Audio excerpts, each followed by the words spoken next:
Hello friends, NCERT learning की में आपका बहुत बहुत स्वागत है। इस वीडियो में हम लोग करेंगे एनिमल बिहेवियर। ठीक है, एनिमल बिहेवियर क्या होता है। जितने भी एनिमल्स हैं वो अपनी ज़रूरतों को पूरा करने के लिए कुछ जो है कि कुछ बिहेवियर शो करते हैं, उसको हम लोग पढ़ते हैं एनिमल बिहेवियर में कि वो कौन सा बिहेवियर किस ज़रूरत को पूरा करने के लिए या फिर किस वजह से करते हैं, उनकी क्या नीड होती है। ठीक है, all living organism show some kind of the reaction to the external environment. जो इनका एक्सटर्नल एनवायरनमेंट होता है, तो जो जितने भी लिविंग ऑर्गेनिज्म हैं उस एनवायरनमेंट से वो जो है रिएक्शन शो करते हैं। जैसे अगर बाहर तेज बारिश हो रही है तो कोई भी ह्यूमन बीइंग होगा या फिर कोई भी डॉग या कैट होगा तो वो क्या करेगा, वो दौड़ के बाहर मीन्स के अंदर आ जाएगा, घर के अंदर या कहीं पे छाए में जहां कि उसके ऊपर बारिश नहीं गिर रही हो। तो इस तरह से जो एक्सटर्नल एनवायरनमेंट है उसके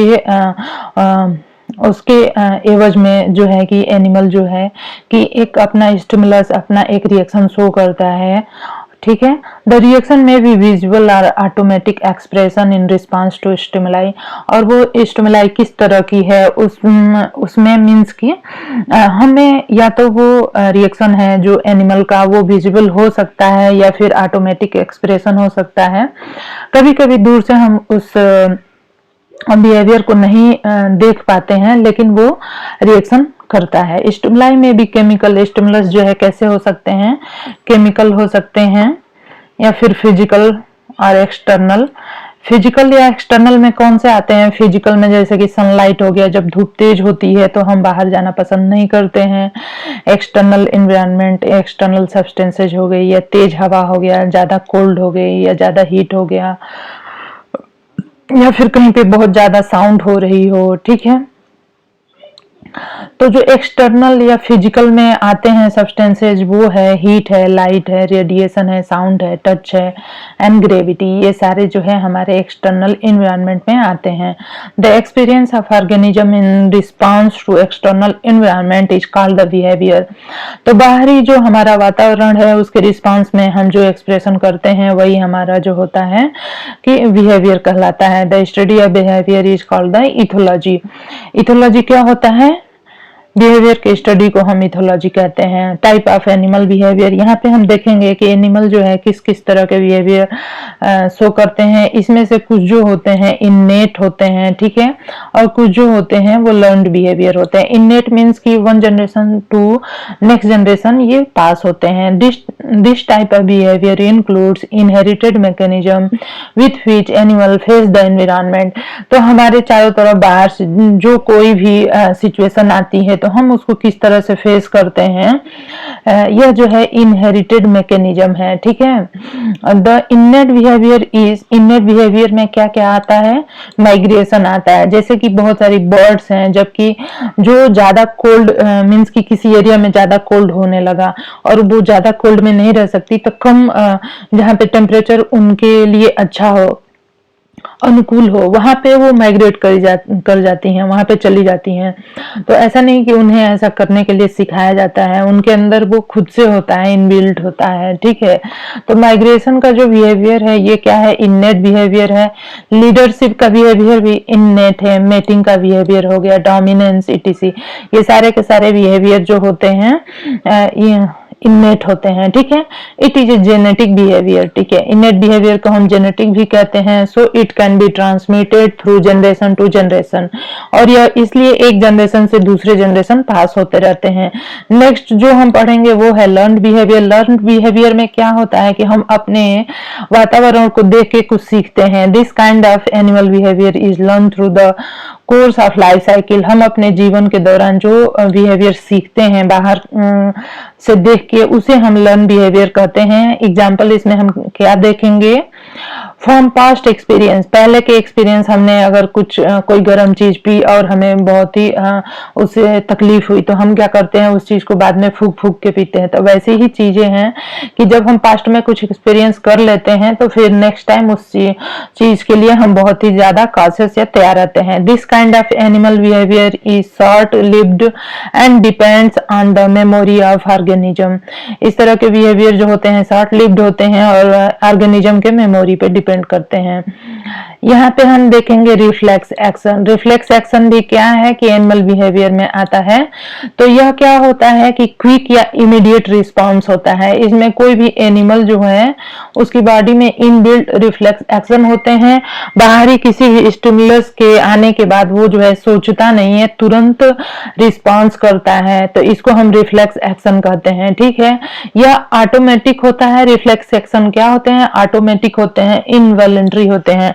मीन्स की अनिच्छा पे, ये नहीं कि हमारी इच्छा हुई और तब हम रिफ्लेक्स एक्शन करते हैं, नहीं, ऐसा नहीं होता। Reflex action is also known as the automatic response. Reflex action को हम ऑटोमेटिक रिस्पांस भी कहते हैं। यहाँ पे देखिए कि यहाँ पे जो हमारी स्किन है वो क्या करती है? रिसेप्टर का कार्य करती है। अगर कोई चीज गर्म है उसको हम छूते हैं अपनी हाथ से, जैसे ही हमें गर्माहट महसूस होती है तो हमारी जो स्किन में जो नर्व्स है वो जाके हमारे जो वर्टिब्रल कॉलम है उसमें क्या है कि स्पाइनल कॉर्ड है, स्पाइनल कॉर्ड में यहाँ पे इस तरह से रिफ्लेक्स एक्शन का ये पाथवे बनता है। तो ये जो एफरेंट न्यूरॉन्स है ये ले जाते हैं यहाँ पे मैसेज को कि गर्म चीज हमने टच करी है, और ये फिर यहाँ से ये इफरेंट न्यूरॉन कहते हैं जो कि हमारे एक्शन को ले आते हैं, और ये इफेक्टर मसल्स में, मींस कि जैसे हम किसी चीज गर्म चीज को छूते हैं तो फ्रैक्शन ऑफ सेकंड में हम अपने हाथ को हटा लेते हैं। यहाँ पे क्या होता है कि तुरंत हमारे एफरेंट न्यूरॉन से जो है कि रिसेप्टर्स जो न्यूरॉन्स होते हैं उनसे तुरंत हमारे स्पाइनल कॉर्ड को मैसेज जाता है और वहां से तुरंत एक्शन हो जाता है। वहां पे सोचने की कोई जरूरत नहीं होती है। यहाँ पे अब हम देखेंगे टैक्सेस। टैक्सेस क्या होते हैं? ये taxes is defined as the moment और orientation of organism in response to external stimuli. Taxes जो होते हैं is defined as the moment और ओरिएंटेशन ऑफ ऑर्गेनिज्म। मूवमेंट है या फिर ओरिएंटेशन है of organism in response to external stimuli. External stimuli के रिस्पॉन्स में कोई भी ऑर्गेनिज्म किस तरह का मूवमेंट शो करता है, इसको हम टैक्सेस कहते हैं। Taxes is the movement of an organism in response to stimulus such as light और प्रेजेंस ऑफ फूड। ठीक है, तो जब कभी लाइट होती है तो प्लांट जो है ग्रो करते हैं, तो जो लाइट लविंग प्लांट होते हैं तो लाइट की तरफ ज्यादा मूव करने लगते हैं इस तरह से, या फिर प्रेजेंस ऑफ फूड को जैसे बर्ड्स होती हैं तो जहां पे उनको खाने को चीजें मिलती हैं वहां पे वो जाने लगती हैं। Taxes are innate behavioural response. ठीक है, तो टैक्सेस जो होते हैं क्या होते हैं? इननेट बिहेवियरल रिस्पॉन्स होते हैं, ये इनबिल्ट रिस्पॉन्स होते हैं। और ये जो टैक्सेस है ये ट्रोपिज्म से डिफरेंट होता है। Turning response are often growth towards और away from the stimulus. Growth क्या है? किसी भी प्लांट में जो ग्रोथ होता है उसको हम ट्रोपिज्म मूवमेंट कहते हैं। In the organism has motility and demonstrate guided movement towards और away from the stimulus sources. It is sometime distinguished from a kinesis, a non directional change in activity in response to a stimulus. तो taxes क्या है कि यह non directional होता है। ठीक है, नॉन डायरेक्शनल चेंज होता है in activity in response to a stimulus. कोई भी स्टिमुलस मिलता है बाहर से तो हम उसके रिस्पॉन्स में किस तरह का मूवमेंट शो करते हैं, ये चीजें हैं टैक्सेस में। जैसे टाइप ऑफ टैक्सेस यहाँ पे देखेंगे तो यहाँ पे थर्मोटैक्सिस है। It is the movement of organism in response to temperature. जैसे कि अर्थवर्म है, अर्थवर्म है जब ज्यादा टेम्परेचर हो जाता है और सनलाइट ज्यादा तेज होती है तो वो क्या करता है, वो अपने बिल में जो बरो बनाया रहता है उसके अंदर चला जाता है। फोटोटैक्सिस क्या है? It is the movement of organism in response to the for example cockroach and the earthworm go away from the light. ठीक है, तो जो अर्थवर्म होते हैं और कॉकरोच होते हैं ये नॉकटर्नल होते हैं, लाइट में ये बाहर नहीं निकलते। Euglena move towards the light, जबकि यूग्लिना जो है वो लाइट की तरफ मूव करता है और अर्थवर्म कॉकरोचेस जो है लाइट से अवे मूव करते हैं। यहाँ पे there is the two kind of taxes, positive and negative phototaxis। तो इन ऑर्गेनिज्म में हम पॉजिटिव फोटोटैक्सिस जो यूग्लिना का मूवमेंट हो जाएगा वो पॉजिटिव फोटोटैक्सिक हो जाएगा, जबकि अर्थवर्म का जो मूवमेंट होगा वो नेगेटिव फोटोटैक्सिक होगा। जियोटैक्सिस It is the movement of organism in response to gravity is called the geotaxis. बहुत सारे ऑर्गेनिज्म ग्रेविटी के रिस्पांस में मूवमेंट शो करते हैं, इनको हम जियोटैक्सिस कहते हैं। Earthworm moves deep into the soil, जैसे कि अर्थवर्म जियोटैक्सिक होता है, पॉजिटिव जियोटैक्सिक वो जो है सॉइल के अंदर चला जाता है। रियोटैक्सिस ये क्या है? It is the movement of organism in response to water current. जो वाटर करेंट होती है उसके रिस्पांस में जो मूवमेंट होता है उसको रियोटैक्सिस कहते हैं। Movement of fishes towards the current of water, ठीक है, तो नदी में वाटर की जो करेंट होती है उसी दिशा में फिशेस भी मूव करती हैं, इनको हम रियोटैक्सिस कहते हैं। Chemotaxis, it is the movement of organism in response to chemical, the mosquito fly away from the burning coal और केमिकल लिक्विड, ठीक है। तो जो भी जैसे कि मॉस्किटोज होते हैं और भी कुछ एनिमल, जैसे कि वो केमिकल जब कोई बर्न हो रहा होता है तो वहां से वो दूर भागते हैं। Clinotaxis, it in some organism the receptor cells are distributed on body surface, mostly on the dorsal surface of interior part. They try to orient their body by bending first on one direction and then other, which continue until the receptor of two side is equally stimulated. For example, यहाँ पे हम Euglena को देख सकते हैं। Next है हमारा tropotaxis, it is the movement of body in response to stimulus in straight, ठीक है, not side way like the clinotaxis due to presence of receptor organism in pair. For example lice and ticks, ये जो है एक line में ही चलते हैं। टीलोटैक्सिस क्या है? मूवमेंट ऑफ एनिमल्स है towards one of the stimuli when they are stimulated by two sources of stimuli. Honey bee जो है हनी बी इसका एग्जांपल शो करती है। Move to the flower in presence of light in evening, see left flower and move to hive. तो ये क्या होता है? ये टीलोटैक्सिस होता है कि प्रेजेंस ऑफ लाइट में अपने अपने जो चीजें जरूरत की हैं उसकी तरफ जाना और फिर से अपने हाइव में आ जाना, ये टीलोटैक्सिस होता है। Menotaxis, animal move their body in response to stimulus at a constant angle. Menotaxis क्या होता है कि कोई भी एनिमल अपनी बॉडी को मूव करता है in response to stimulus at a constant angle. Next है हमारा ये मीनोटैक्सिस है, ये नीमोटैक्सिस है। Some animal move their body towards complex stimuli, example returning of an ant through the same way they travel earlier. Means कि ant को आपने चलते हुए देखा होगा कि वो एक लाइन में चलती है और जब वो कुछ दूर जाती है और उसको लौट के आना होता है तो फिर से वो उसी लाइन से वो आप वापस भी आती है। Leadership, Leadership generally refer to the capacity of member of a particular group by the certain member। Means की लीडरशिप की जो क्वालिटी होती है वो पर्टिकुलर किसी भी ग्रुप के बहुत सारे मेंबर होते हैं, उनमें किसी एक या दो लोगों में लीडरशिप क्वालिटी होती है। प्रॉपर्टी ऑफ गिविंग गाइडेंस, ये क्या है? ये गाइडेंस गिविंग है, कंट्रोल है and security to other member is called the leadership. The leadership require a leader and the leader can be one individual or group. A real leader will be the one who initiates, stabilizes, integrate the group. It is found in socially organized animals। यह किन में पाया जाता है? Ends में पाया जाता है, बीज में, बर्ड्स में, मैमल्स में, मंकी और डियर, इन सब में ये प्रॉपर्टी पाई जाती है। माइग्रेटरी बिहेवियर ऑफ फिशेस, तो फिशेस में माइग्रेशन जो होता है वो एक टिपिकल टाइम पीरियड पे होता है। एक प्लेस से दूसरे प्लेस पे वो जाती है। मोमेंट ऑफ फिशेस जो होता है एक प्लेस से दूसरे प्लेस पे किस लिए होता है?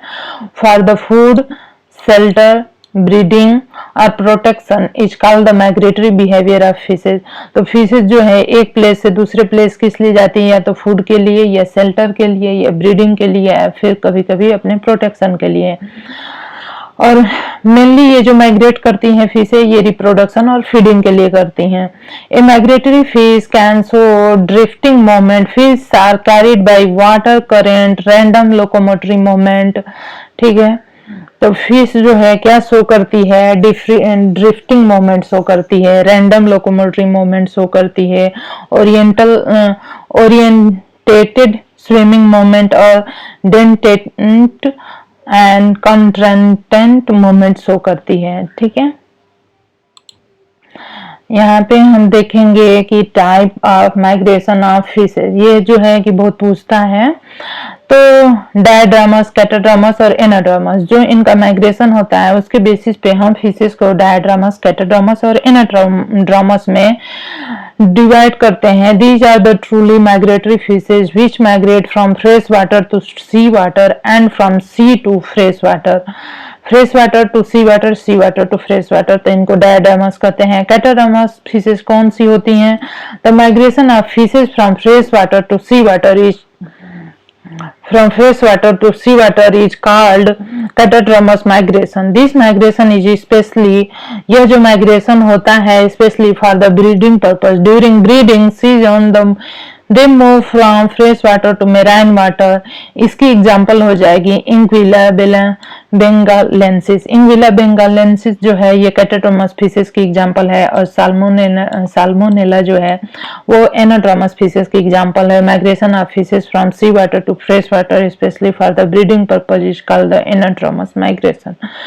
यहाँ पे है potamodromous, whose migrate towards the fresh water, जैसे कार्प्स जो होती है फ्रेश वाटर की तरफ मूव करती है। यहाँ पे ओशियनोड्रोमस माइग्रेशन होता है, confined in ocean for the food, ये फूड के लिए ओशन में जाती है। Latitudinal migration from south to north and vice versa, swordfish होती है। और vertical migration from surface to the depth for the food के लिए जो मूवमेंट होता है। एडवांटेज ऑफ माइग्रेशन, माइग्रेशन से फिशेज को क्या क्या एडवांटेज होते हैं? ड्यू टू माइग्रेशन फिश को get safe shelter and enough food, जब माइग्रेट करती हैं फिशेज तो उन्हें जो है रहने और खाने को अच्छा मिलता है।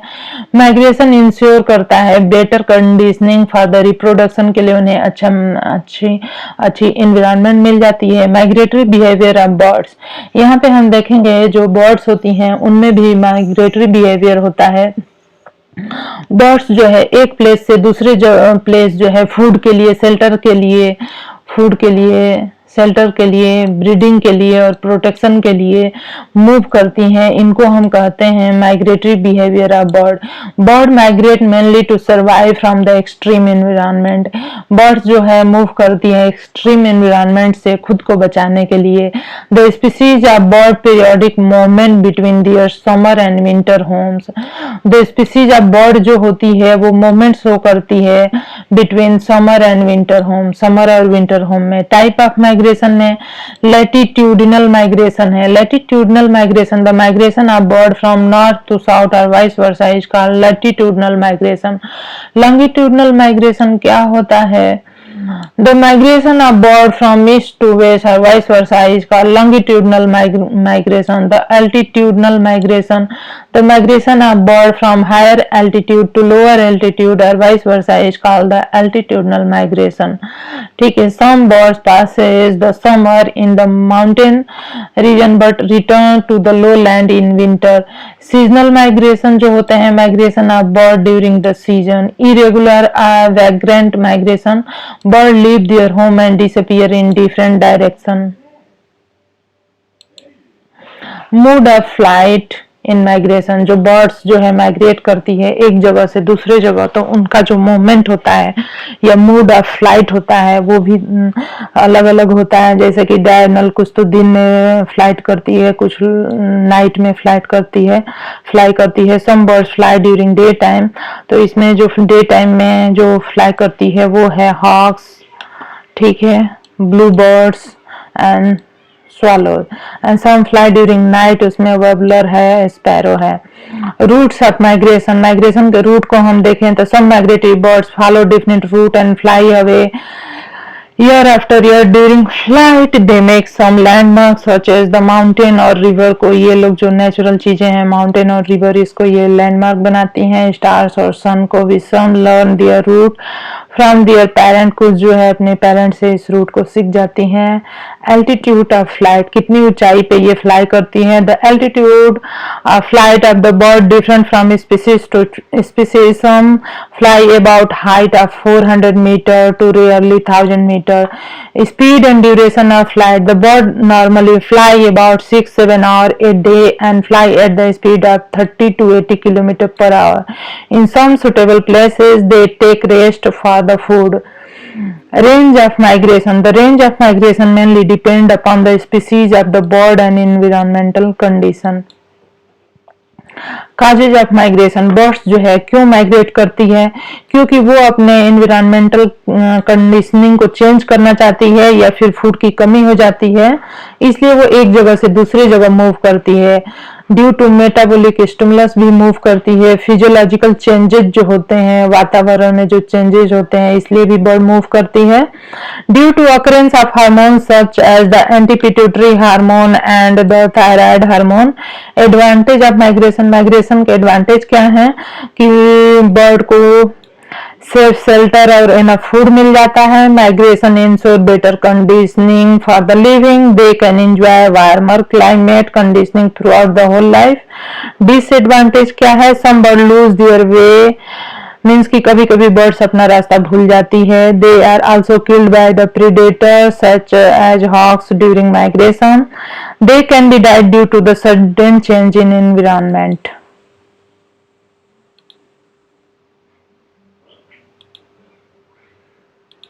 तो फ्रेंड्स, ये जो था हमारा एनिमल बिहेवियर का, ये पूरा कंप्लीट हो गया। तो अगर आपको मेरा वीडियो पसंद आए तो मेरे चैनल को सब्सक्राइब कर लीजिए, लाइक करिए और शेयर करिए फ्रेंड्स में। धन्यवाद।